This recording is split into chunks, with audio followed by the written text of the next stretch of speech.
My name is Richard Borries. Today is March 21st, 2004. I am conducting an interview with Ed Greene for the Archive of American Television's um, Living Television Collection. Okay, it's at UCLA in Los Angeles, California. What was your full name at birth? Edward J. Greene, Edward J. Greene. And where were you born? New York City. And what are your parents' names and their occupations? Lewis was my dad. He was worked for a book trade publication called was actually called the Bowker Company, and it's Publishers Weekly magazine. And my mother was a housewife, primarily. All right. And did you have any brothers or sisters? I have a brother, David. He lives in Toronto and London, Ontario, and basically he does some of what I do. We sometimes do some projects together, and he produces music for episodic television in Canada. Okay. And as a child, what did you want to do when you grew up? I would have fun, enjoy myself. I was interested in technical matters, in particular photography originally, and then later sound.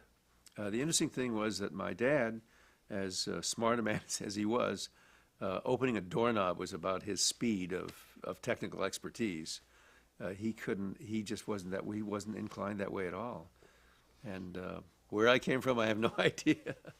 And the other interesting thing was his whole life was books. I grew up in a house where we had rooms, 4 walls of books, and I wasn't much of a reader, and that was a disappointment to him. Okay. And did you have any other hobbies or interests? And are you also interested in audio? Yes, I mean sports, the normal kind of stuff, tennis and. You mean music? Yes, I played a little. I can read. I can read music. I play a little keyboard, piano. Okay. And what high school did you go to? In New York City, Bayside High School on Long Island. Born in Manhattan, grew up in Flushing, and then moved to Bayside, Queens. And from what year did you graduate from high school? 1952. And I forgot to ask you your date of birth, too. Can you year of birth? February 19th, 1935. All right, that's clear. Now, what did you do after high school related to your career? I felt as though I wanted, if I wanted to pursue some kind of engineering, that I would try, I applied to actually one engineering school, a very fine engineering school called Rensselaer Polytechnic Institute, RPI, in Troy, New York, and was accepted, and spent a little time there. When I went there and said, my real interest is sound and audio, at the time, in that period of time, they kind of, looked at you and said, we're into serious engineering here. So I really didn't do well. The best thing that I came away from school with was I learned. I worked around the campus radio station, which they were rebuilding, and I learned a lot about, just in that atmosphere, about the electronics of doing that, building consoles. I helped start. Now we're talking about the early '50s. The school had that was a campus, what they call a carrier current station. I don't know if they have something like that here. It's just a small station, but the school had another radio station, WHAZ. Which after KDKA in Pittsburgh was the second oldest station in the country. And I was playing around with stereo in those days. And we actually did, on Monday nights, a live stereo AM broadcast. Now, there was no stereo transmission at that point. So to listen to the stereo, you had to get 2 radios and put them next to each other, one tuned to one station, one tuned to the other station, and out came stereo, and it was pretty successful. We were playing around with something called MS and XY close space miking techniques, and it seemed to work. It seemed to work very well. I left school after a couple of years and moved back to New York and actually living at home. But I was asked to come back and lecture, believe it or not, on stereo techniques at the school a couple of years later. Okay, so you did decide to pursue sound mixing as a career at that time. Yes, I actually found a job, a summer job in a recording studio in New York called Allegro in the Irving Berlin building at 1650 Broadway. I don't believe it's still there any longer. And I wanted to work for Capitol Records. I got to know some of the people down there, and they really made some of the best recordings at the time. But I had the draft to do. I mean, at that point, we were all drafted at some point. I had to do some military service. So it's a long story, but so before I could pursue engineering at Capitol, I had to go into the service. I ended up, it's a long story, I ended up at the Army Band in Washington recording for them. Yeah, I'm interested in that, but also tell me which summer you worked at that studio. Well, I worked for 2 years. Okay, 2 years. Yeah, it was 1954 to 1956. Okay, and who did you work for at that studio? Oh, the name of the owner? Yeah. Is a fellow named Charles Brave, B-R-A-V-E. It was just a little demo studio. He did publishers' demos. We did basically mostly piano and voice demos. By the time I left, we were doing 20-piece record dates. And what was your title at that studio? Just mixer, engineer. Mixer engineer. Okay, and briefly describe what a mixer meant in those days. Basically an operator. Okay. I mean, person, you come to a recording session as you're doing here, and I would record I'd make these recordings, sometimes to tape, sometimes direct to disc, because remember in those days, even LPs were just coming in, so most of these publishers' demos were actually done on 78 10-inch records. Okay, and tell us about some of the equipment that you used at that studio at that time. What was the current state-of-the-art equipment? It was mostly Ampex equipment. This was like probably the second generation of Ampex recorders. I give you model numbers, a Model 350, and the way I learned some of the equipment, the man I worked for, he was a musician. He used to have the band at an old theater in New York, the orchestra, an old theater in New York called the Roxy Theater. And he found this little, he started this little studio. And he used to let me come in on the weekends. And the way I learned the equipment was I'd come in and literally take it apart, take it down to the nuts and bolts, and then put it back together. And that's how I learned about tape recorders and tape machines. And then do all of the steps that were necessary to make it work again, all the alignment. Okay, and please tell us something about your experience in the Army, military band. Okay, well, I just stumbled into it. I was in getting ready to go to Europe. I was in tank radio. I was fixing tank radios. I went through a course at Fort Meade, Maryland. Anyway, I went through basic training at Fort Meade, Maryland.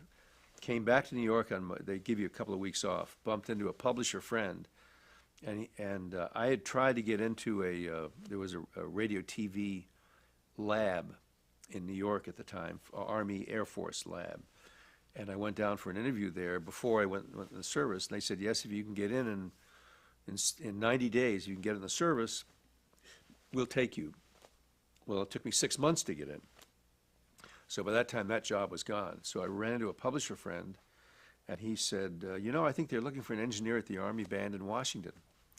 So I just called up the band and said, I'm an engineer. I understand you're looking for somebody. And I went down for an interview, and that's how I got into the band. It was a great experience. I then spent the next year and a half at the band. The way they got me in was they were just starting a group called the Army Chorus. So my official, if you look it up, and I don't think the records even exist anymore, my official Army, whatever they call the thing, anyway, whatever your title is, was .049 vocalist. But the fact of the matter was, I was engineer for the band. And I don't know if I could have had the experience of recording concert bands and string orchestras and choruses anywhere else, but in that particular atmosphere. Well, what was that like, and what kind of equipment did they use in the Army band? It wasn't very good. They didn't have very much. So just because I was in recording, I was starting to collect some equipment of my own, and so I actually brought a lot of my own equipment to the band, and used that to record the band. And then usually once a year or once every few months, they'd have an inspection, and they'd come in and look at all the equipment that you're using. And of course, I had to take my own equipment out, so they'd look at this kind of primitive equipment and say, I don't know how you do, I don't know how you get this job done with what you have here, and just kind of kept my mouth shut. And did you only record for the U.S. Army, or did they send you out to other branches of the service? I only officially recorded the Army band, but because I had a lot of free time. The way that I could still be there, by the way, that's a career opportunity, and they're perhaps a lot busier now. But I was curious about the other bands and what equipment they had. So I organized my own trips and visited the Navy and the Marines and the Air Force. And every one of these I found that every one of these organizations had their own recording studio and their own, wasn't a theater, it was more of like a band hall to record in. And of all of them, the Army's was the poorest equipped at the time. Since then, they've come a long way. Okay, and from there, you used that experience, you made some contacts to start your own company. Please tell us about that. Well, yes, three of us from the band, and I won't give you the exact circumstances, but three of us from the band started a little recording studio in Washington. This is in 1958. My other two partners were in a jingle company, were actually recording jingles for local radio stations and local advertisers. And I would be doing the recordings, and so we started this little studio, and it was successful. And but because Washington is a very small, at that time, a small recording area, once again, I had to do a lot of different kinds of work. So sometimes I'd do commercials in the morning, just either voiceovers or voiceover with a little bit of recorded music and so forth. Do little rock and roll bands in the afternoon with high school bands, and then do symphony concerts at night. I did the Washington National Symphony for 12 years, the National Gallery concerts, the Library of Congress concerts, chamber concerts. Great experience, unbelievable experience. Okay, and how long did you have that studio? About 12 years, until 1970. Okay, until 1970. And something happened in 1970 to bring you to California. I was doing contract work for MGM Records. I had a little, just because you have to diversify yourself, I had a remote truck, and we go out and do remote albums and things like that. And I did a number of projects for them, including a Broadway show called Baker Street at Manhattan Center in New York, Sammy Davis and Quincy Jones in Detroit, number of projects like that.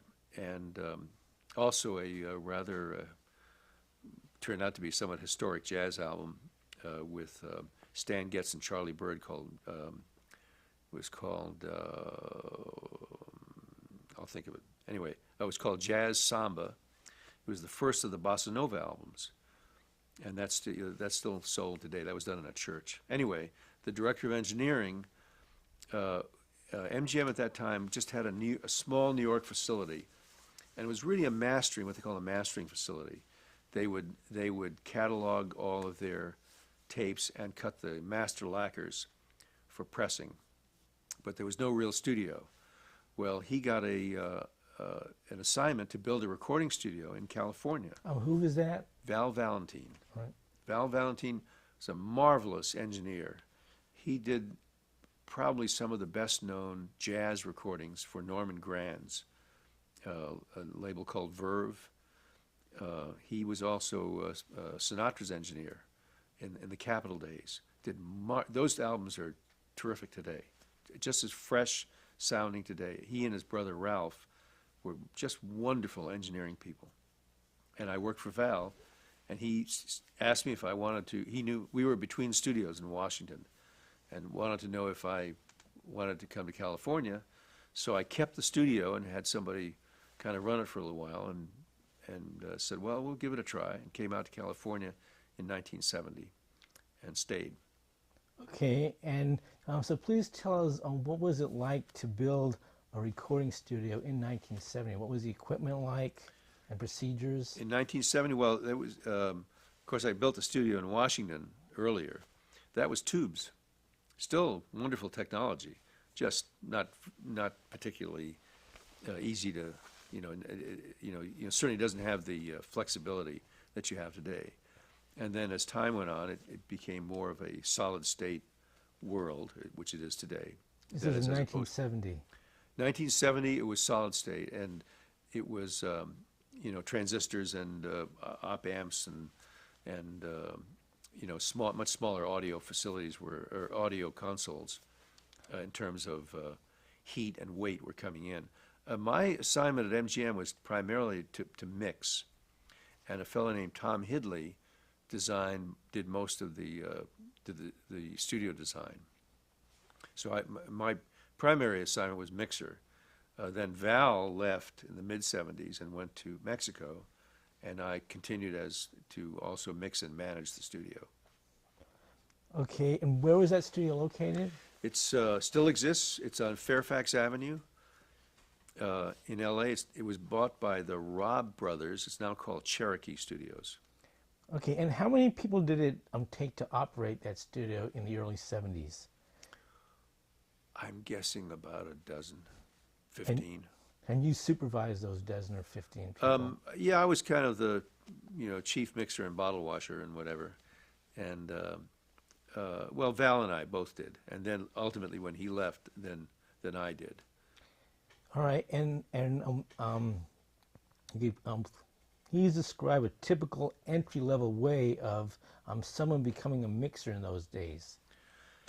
There's a very fine mixer today, a fellow named Umberto Gatica. He's well known, does marvelous albums, and he came to MGM as a total novice, and he ended up the way you started in those days was you started setting up studios. I mean, I would if I was doing a session, Umberto would go out. I'd give him the plan, and he'd actually do the studio setup and whatever. And then you went from there to perhaps doing tape duplication or tape dubbing and or disc mastering. I also like to do disc mastering. Actually, I like to do a lot of different things, but sometimes you go from there to do disc mastering. And the advantage of that is that it's like doing post-production in television. Once you know post-production in television, you know where it's going to end up and what it should be when it ends up. It really helps you when you're doing production because you know what to give the people that are going to do the post-production of the show. And so the same thing was true in records and recording. Once you know what a good tape should sound and look like to master properly, it's much easier to go in the studio and record that tape.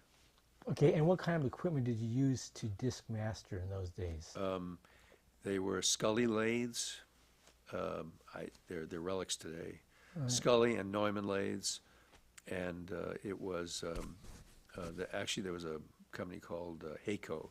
A fellow named Howard Holzer built some custom cutting heads. Okay, and who were some of the artists you mixed, and what were some of your memorable moments during that stage of your career over at MGM Recording Studios? Gosh, we did a lot of them. Sammy Davis was an artist there. I happened to do this. He had a hit called Candyman. Lou Rawls was an artist. Did a song called Natural Man that he had there, and a number of albums with him. A number of albums with Sammy Davis. Gosh, I can't remember. The Osmonds. I worked extensively with them. And they were, that was a big period of time for them. And so we did a number of albums with Donnie, with Marie, with the group. And then I ended up traveling with them to Europe and to the Far East and so forth. And some other artists you worked for included Frank Sinatra, right? I was working with an arranger named Don Costa, who was a wonderful, not only a wonderful arranger, but a wonderful person. And Sinatra was in retirement, and Don said, you know, I think Mr. Sinatra is going to try and come out of retirement. We went and did a very quiet, just a rhythm section and Sinatra in the studio one day, just to see. Just wanted to see what it was going to be like, and so we did that, and he decided to come out of retirement, and he recorded. That's when he recorded the old Blue Eyes album, which was recorded at Goldwyn Studios. There was a very famous stage there, Stage 7. It may still exist. And nobody wanted, the sound of that stage was so unusual, very warm and very clear, that nobody wanted to touch anything in the studio. So the dust on the ceiling had been there for weeks and months and years, because nobody wanted to change it. And so he recorded that album there with an engineer named Don McDougall. I think it was 16 track in those days. And then I mixed it. And then I mixed the album for Don at MGM. Okay, and that mixing of the old Blue Eyes album led you to another stage of your career with television. That's please correct. Explain on the story behind that. Don called up one day. And said, you know, he said, he said the old man's doing a TV show. He said, good, just get on and represent him. Because I'd been I'd been traveling with him, doing some PA on some of his shows, and just doing PA mixing, things like that, which was a kick, I must tell you. I mean, the shows were just marvelous. And so I went down to Paramount Studios, Stage 19. I don't know if I'm pointing in the right direction anyway, here in town. And I sat with a bunch of people that I didn't know. And Glenn was the resident sound company on the Paramount lot. And the producer-director, a fellow named Marty Pacetta, who was thinking about using them to make this recording. And I went and looked at a truck that they were going to use. And so I sat at this meeting. I said, well, it's a very nice truck, but I said, it's only a small 4-track film truck. I said, Mr. Sinatra will have usually a 55-piece orchestra, and himself and whoever else you may have as a guest on the show. I said, at the time, you really need to use the Wally Hyder truck to do this, and then everything will be fine. And the gentleman from Glenn sat there and said, well, we have a rule here. If we don't use our own equipment, we don't do the show. And the producer really took offense to that, and just without a beat turned to me and said, can you do the show? And I said, I'll be happy to, having had some experience in remote recording. And that was how I did my first television show. Okay, and please describe the technology of those remote trucks in those days. Well, it was basically a double system arrangement, meaning that the video was done out of one truck, and when you did that kind of music, when you dealing with an orchestra of that size, that was done out of a separate truck, and that was the Wally Hyder truck, and it was very fine equipment. I also got involved in designing the sound system for the stage. Okay, and how many people did it take to operate in the remote trucks in those days? Well, it was usually, audio I mean, it's not just the truck. And it's still true today. The audio crew has to be one crew doing one show, and so you're probably talking about 5 to 10 people, between the people on the floor, the people doing the PA, the people operating the machines, and so forth, the A2s on the floor. I mean, that TV project, Oh Blue Eyes, was also a live production. And what No, was that like, and what were your biggest challenges of working on live I productions? wasn't. It was live in front of an audience. It wasn't Oh, live to air. okay, I stand corrected. There was a live project with him later on, but that was just live to an audience. And did you do that live production Hmm. later on? Yes, I did. That was Okay. at Madison Square Garden. The interesting thing, where he was, people say, "Oh, Sinatra's really hard to work with." He was really wonderful to work with and very easy to work with. And all he asked was, Don said it. Don Costa said it best. He said, all he asks is that you be ready for him. Okay, and if you're ready for him, you see him from the front. If you're not ready for him, you see him from the back because he's going to leave. That's clear. Tell me, what year was that Oh Blue Eyes production of that? I'm guessing it's 1973, 73 or 74. Okay, that's clear. Now, he's described some of the shows you did, the TV shows you did after the Oh Blue Eye, because that was your first time that you had done a TV production. I'm thinking of some shows such as The Jacksons, come in 1976, or Cindy in 1978. Who? Sorry. Um, Perhaps I spelled it wrong or something. How about Stephen Eady celebrates Irving Berlin in Oh, yeah. 1978? You tell us Well, about that. these are all different programs. I mean, what happened was I started doing television shows. By the way, on the Sinatra show, I also did the post production, and which I really felt I enjoy doing that because it means you're carrying it through. Now, just because of my recording and record experience, I think that's perhaps some of the most. A successful television project is only as successful as the weakest link in the chain, and if you have good people all the way along the line, it can be very successful. But if the last guy to touch the project is the post-production mixer, and it's not that I particularly want to do that. It's just that you want to protect what you've done originally. Clear. And what kind of equipment did you use to post? It depends where I was posting it. Sometimes it would be, for a while it was at MGM, and then I'd work at just different studios.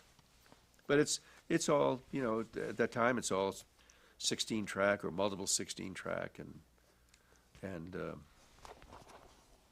All right. And at that time, in the 1970s, with those shows you did, would you please tell us about some memorable moments that you had doing those shows?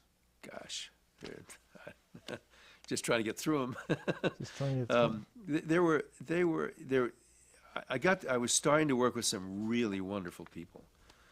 Marty Pasetta really did some very exciting projects.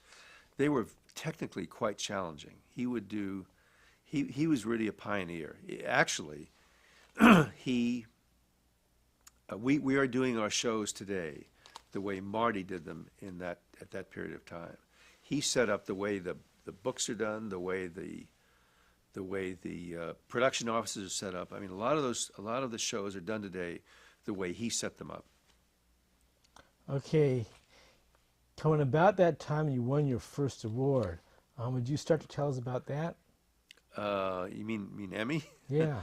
That was in the mid. I don't know when that was. It was late '70s, I think, and that was Bette Midler. It was called Old Red Hair is Back, I think, was the name of the show. And I was actually working. We'd been nominated, and I was working up in Bakersfield on a project, and I couldn't go to the ceremony or whatever it was because I was in a remote truck, and I heard kind of a day or so later that we'd actually won the Emmy. All right. We can stop there. Okay. I think that's Okay, so tell us about. So please tell us something about the John Denver show you did in the '70s. He did a Christmas special, in Aspen where he lived, and it was done on a mountainside at about 10,000 feet, which made things a little more difficult in the middle of winter. And what they did was they basically constructed. They made a big bubble which housed this little stage and a small audience and all the television cameras. And we sat outside, and the bubble, the idea was it was springtime in the middle of winter, literally, plants and trees and butterflies and all kinds of things like that. And it was done in this mountainside, and I did production on that show.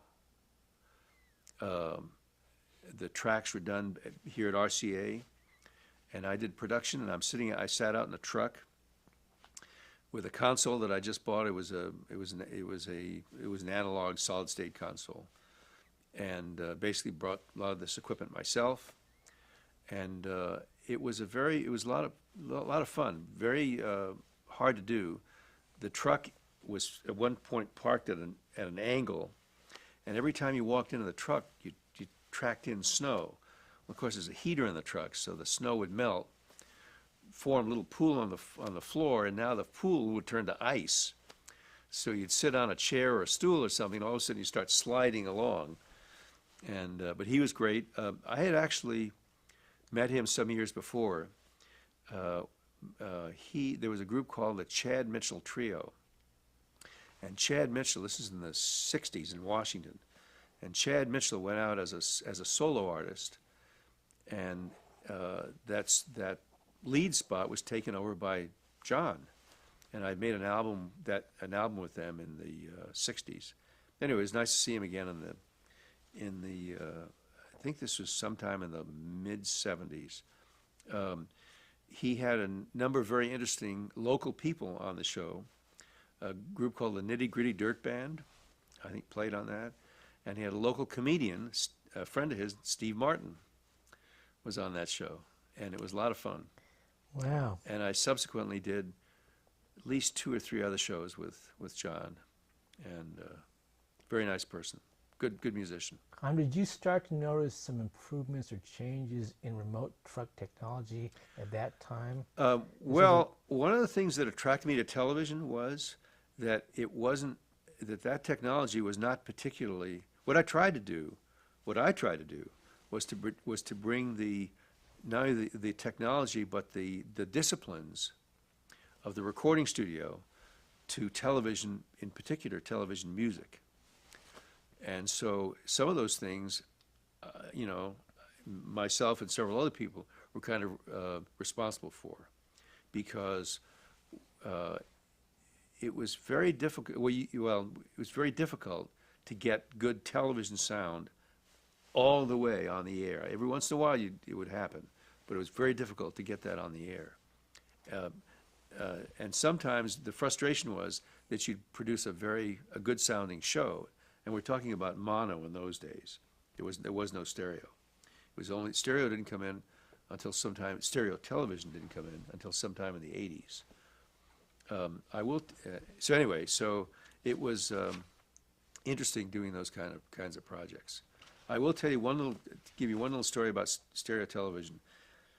In the late in 1978 or 1979, there was a program started by a producer named Nick Vanoff and George Stevens, Jr., called the Kennedy Center Honors. And that's been going on ever since. It goes on today. In either the first or second show, I'd gotten a call from somebody at CBS Labs in Stamford, Connecticut, and they said they were experimenting with something called stereo television, and they wanted to know if I could record part of that program that way so they could do some testing with it. So I went to the producer and I asked him about it, because there was no stereo television at that point. And I asked him about if I could do that, and he said, yeah, that's fine, go ahead and do that. So I did a stereo line mix of that program at the event, and made a trip to Stanford with a tape. It was a one-inch videotape, and played it for them, and they seemed to be pretty pleased with it. They then took it to Chicago and put it on the air in Chicago at like 2 or 3 in the morning or some time or other as a test for early stereo television. and I guess they assembled a panel of people, and the idea was, is stereo television worth it? And evidently one of those programs, one of the Kennedy Center shows, they felt that really made, that made a good case for stereo television, along with others. Okay, okay, and please explain what a stereo line mix is. Well, Or was. it just means that as you do a production, you're doing what they call a production or a line mix, as opposed to multi-tracks and ISOs and all kinds of things like that. So instead of doing it in mono, I did it in stereo. It sounds that you had a big concern about quality, not just at this Always. time in the 70s, but also before that. Always. Please explain some of the peculiarities you saw in your field at that time and how you had an impact upon quality. Gosh, I don't know. You'd have to ask people around. I always liked the reason that I got into records and recording, in particular, was that's what they cared about, the sound quality. Records and recording cared about sound quality, and what I found in television was, and in a sense, I found a little niche for myself, and that was that there were very few television engineers who, there were some, but few who knew very much about music. And there were almost no music engineers who knew production, because television is not just the music. Like film, it's broken down into dialogue, music, effects, and in television there's a fourth element, and that's audience. And so I always like to push the envelope. Okay, and how did you, please tell us about some of your experience in other shows of the 1970s, such as Muppets Go Hollywood and the Star Wars holiday specials? They were specials. The Muppets show was, I think, shot at what was the Ambassador Hotel. It was the premiere for their movie, and they're still a lot of fun to work with. I just did a show last week. The Muppets were on, and they're just tremendous amount of fun to work with. I mean, I don't know beyond that. I don't know what to tell you. It was a production show, and it was a premiere. It had to do with the premiere of their movie. The Star Wars show again was basically a television. It was a television musical television special that had to do with some of the Star Wars people. I actually got to work with Ben Burt, who's brilliant, and I had started to work with a production company called Smith Hemian Productions, and did a lot of shows with them, and they were just the best, just fabulous. Okay, and about this time we'll give, you did win your first Emmy. Well, that was somewhere in there. How did you feel about that? I mean, Well, I felt great about it. Yeah. It was a lot of fun. It was terrific. That was the Bette Midler show, and she's fun to work with. She's great to work with. what was the name of that show? I think it was called Old Red Hair is Back, and the show started. She's from Hawaii. She's originally, and the show started up with a bunch of natives on a sandy beach, and this big oyster washes up, and it opens up, and out comes Bette Midler singing Oklahoma. It was really funny. Yeah. And she had, can't remember some of the guests on that show. And she came to the post mix on it, and she was good. She's great to work with. I haven't seen her in some time. Now, about that time, and please be specific about the dates, you started a company called Greene, Crow & Company. Yes. One of the producers I was working with, Nick Vanoff, had a budget to do a show called The Big Show. It was on the Sunset Gower lot, and a technical director, Gene Crow, and I helped him put together a stage. We literally built the stage, technically built the stage for him. And he took two stages at the Sunset Gower Studios that he and a partner, Saul Pick, actually owned. He took the wall out, and he built a proscenium stage, and underneath one of those stages there was a swimming pool that was used in it was one of the old Esther Williams swimming pools. And he got that up and running again, and past that, he put up an ice rink. So you had a proscenium stage, a swimming pool, and an ice rink. And Gene and I put together this system for him. And he said, when we're through with this, when this show's over, maybe we'll what do you think about putting this stuff in a truck? It was his idea. He was a great producer and loved the business. So I actually said, well, sounds like a good idea to me, but the equipment we're putting in here really belongs in a post-production house because it was too big for a truck. So I said, well, whenever this is over, well, if I can help in that, I'll be happy to. So we did the big show. It lasted one season, I think. It was very interesting. We were doing things like underwater. I had to find underwater speakers because they did ballets underwater. And they had to rehearse at like 3 in the morning. And the choreographer, the swimming choreographer, had to be able to talk to these people underwater. So they not only had to hear the music, but they had to be able to have communication. It was a fascinating project. And we put all this together. At the end of the project, he came up with a name. He said, let's put this all on a truck. He came up with the name Greene, Crowe & Company. And he and I sat in his office one day, and we talked about a business arrangement for about an hour, not only with Greene, Crowe & Company, but also a company he was starting called Complete Post. And although I became a partner in Greene, Crowe & Company, I was only basically a consultant and did my post work at Complete Post. I actually built their original audio post rooms.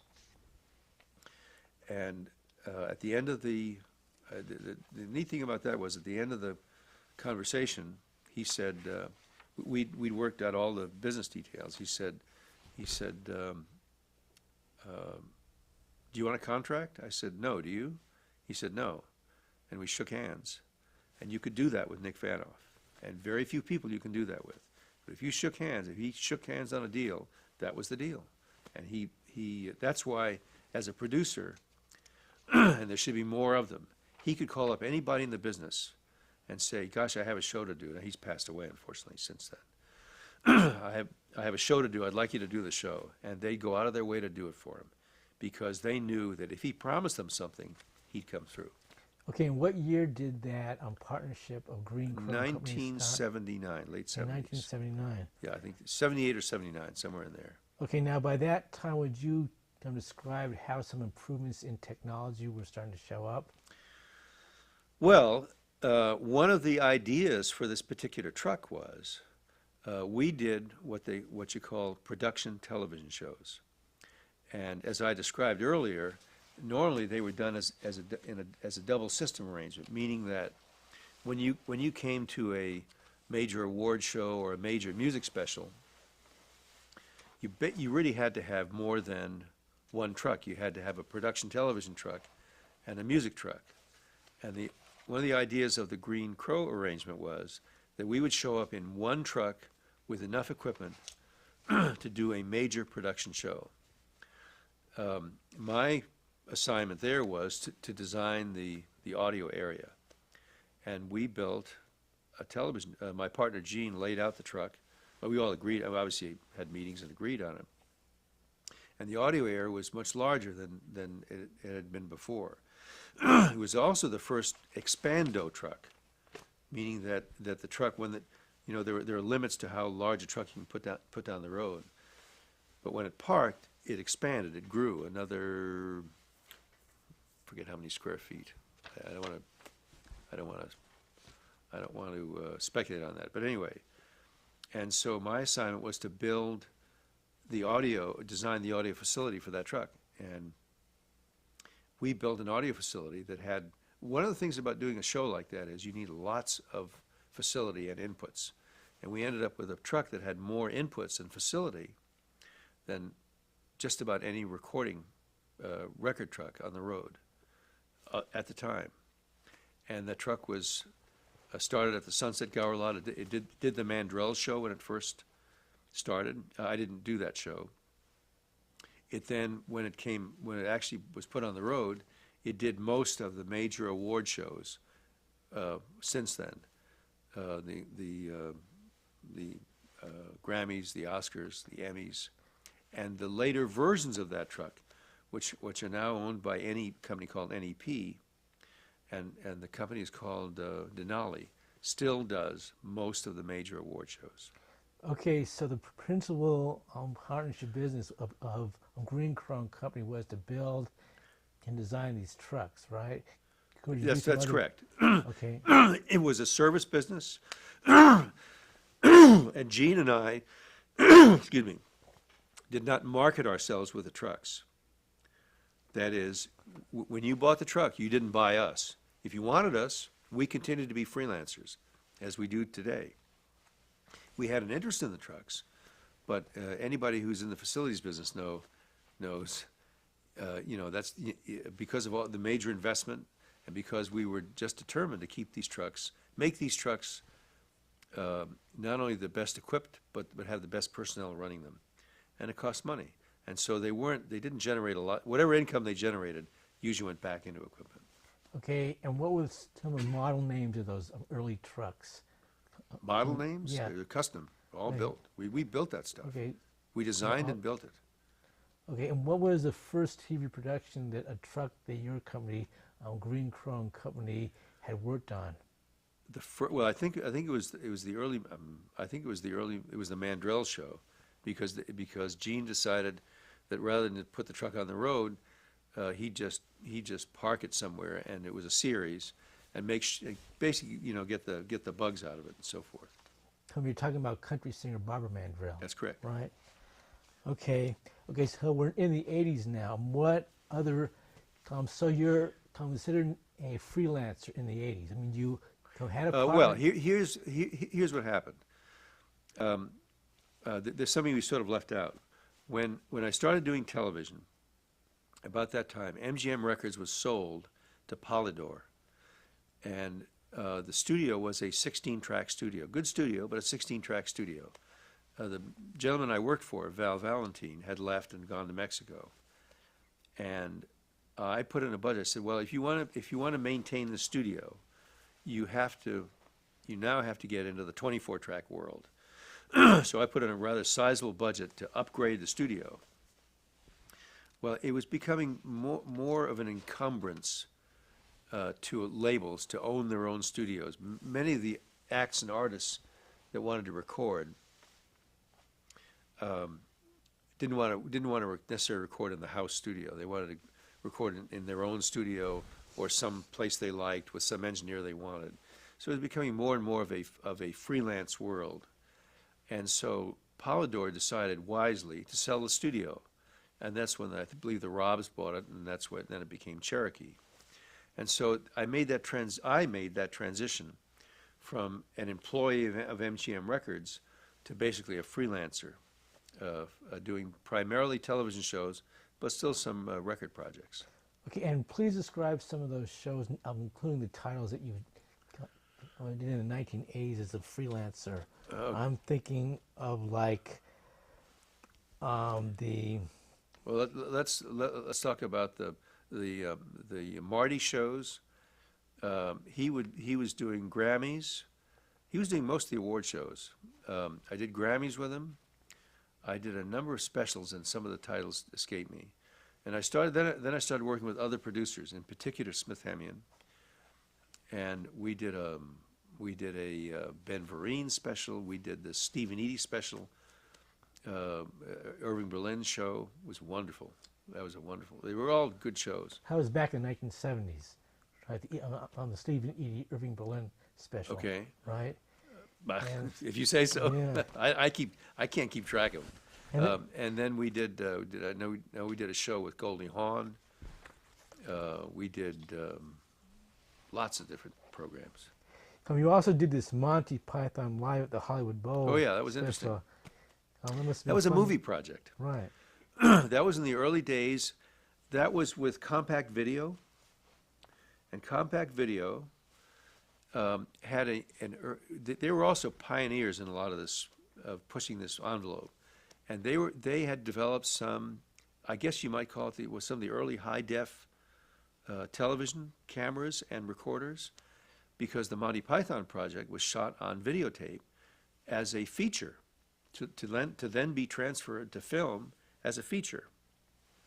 How they got my name, I don't know, but it was a wonderful project. They are outrageously funny. It was also the early days of RF microphones. Can you describe an RF microphone? It's a wireless mic, basically. It's a wireless mic. And so in particular, they wear these little tiny lavaliers, and they have a pack. It's become now quite sophisticated and much more reliable than in those days. But we got through it all, and I can't remember how many, but I was, the thing that distracted me most from that show, was it was so funny. I was on the floor every night just laughing. It was outrageously funny. And they did the same show for 6 nights, and it was just outrageously funny. I mean, you talked about microphones now. You had probably seen some technological developments from the time that you have done that Frank Sinatra, Oh Blue Eyes show, as far as microphones. Is there anything that sticks out in the technology at that time? Well, everybody has their own favorite microphones. I tried to push the envelope in a couple of different regards. Let's talk about that Sinatra show for one. Just because I was concerned, he would have to hold a microphone. He was used to doing that on stage.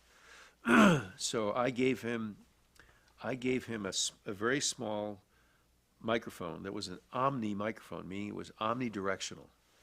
And that was kind of unusual for the time, because usually television and PA people like to give directional microphones to minimize feedback. But if you hold an omni microphone fairly close, as he would do, it won't pop. There's no change of perspective as you move the microphone around. And I felt it was desirable. Now, you always have to have a plan B, but that worked particularly well for him. I then tried, if you go back and watch old award shows and look at the lecterns and see all these funny microphones that you have sitting there, just coming in from both sides, and I tried to minimize the size of that. So we started to use a microphone called a Schoeps microphone.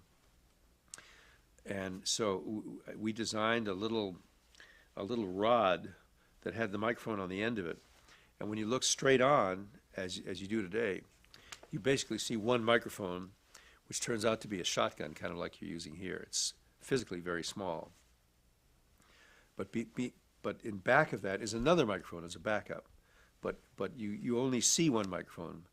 And then tucked in there on some shows is a third microphone, because there are some people, especially when you're dealing with record or music people, no matter how the stage manager says, you don't really have to lean into the microphone. They insist on doing it. And when you lean into a very sensitive microphone, you can get into all kinds of trouble with popping and very unwanted effects. So we put a little tiny omni microphone in back of those other two. And so what you see as one microphone is actually 3 microphones. And we sit in the truck or wherever we happen to be, and we can then choose what's the best to use for a particular circumstance.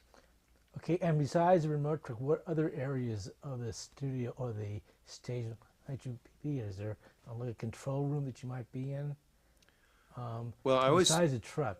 Well, I always say that my favorite console, or my favorite place to work is the place I'm working in, because as a freelancer, I have to work in a lot of different trucks and a lot of different consoles. I don't know if that answers your question. Yeah, it did. You made the sole decisions about what kind of microphones to use and what kind of equipment to use? Usually. It's based first on if an artist has a preference, then I'll certainly acknowledge that. And if it seems reasonable, then I go along with it. If it doesn't seem reasonable, then I'll have the conversation and say, for this particular application, I would suggest trying, this kind of microphone or whatever.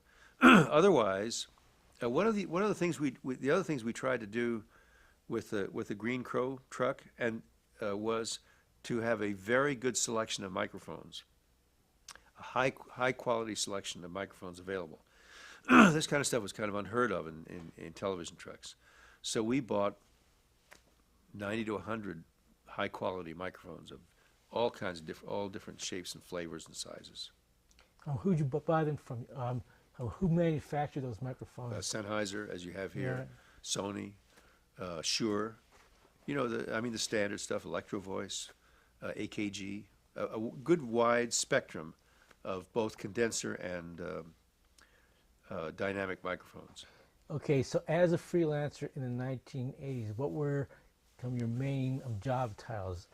Was it sound producer or sound mixer producer? Or? Interesting that you should mention that, because the fact of the matter is, as it has worked out, although the title, I've never pressed the title. My wife, who really understands this business, says, you know what you do on these shows is you're the audio producer. I actually get that title from PBS. I do several PBS shows a year, live shows in Washington. And they give me that title. You know, it's the same money, but that's in fact what we do. But we all have to work as a team. I try to stay out of other people's business. But if you see something that's a problem, you really have to have that communication between different departments.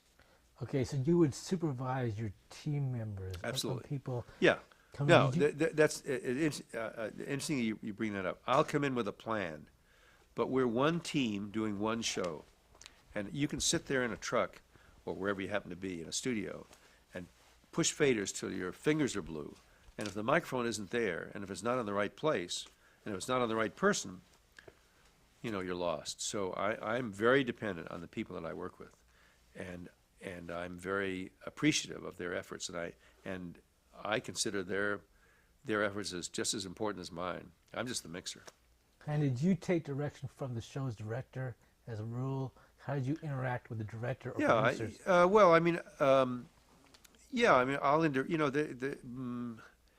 Mostly audio should be heard and not seen. Let's put it that way. So very often, there's some great stories. For some reason, directors and producers are very sensitive to not seeing microphones. For instance, you have a microphone up here. Now, you were careful not to get that in the shot.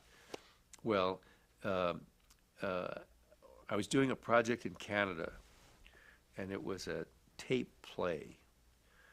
And I can't remember the name of the play. It was in Vancouver. And when we'd rehearse, a boom person always tests the shot. They want to see where this boom is, to make sure. He and I communicate and whatever. And I had a very good boom person. And when you're rehearsing, that's exactly what you're doing. You're testing this shot. So every time on rehearsals, this boom would dip into the picture. Somebody would scream, "Boom in the shot! Boom in the shot! Boom in the shot!" Fine. So now we're doing a scene. We're actually taping a scene, and it's at a counter in a restaurant. I think it was like a diner or something like that. And we're taping the scene, and there's a camera taking a picture at a door. It brings the character in, comes around, moves around like this, goes over to a table, and this freight train of a shadow goes across these people. And you just couldn't help but say, I said, camera shadow, like that. And the answer I got back was, well, we see it, but it doesn't bother us, from the booth. So that's all I needed to know. Yeah, we'll pick it up. You know what's coming, right? Yeah, So the next time they see a boom in the shot, I said, we see it, but it doesn't bother us. Yeah, we'll pick it up. Okay. Second. Play was that. Hey, you still elaborate on the story? Side of this wall. Fortunately, this stage doesn't have that. No, we just No. have birds. We have birds. There was a cricket in here last night. Oh, was there? Crickets are hard. Crickets are, yeah. Crickets are really hard. I did a show with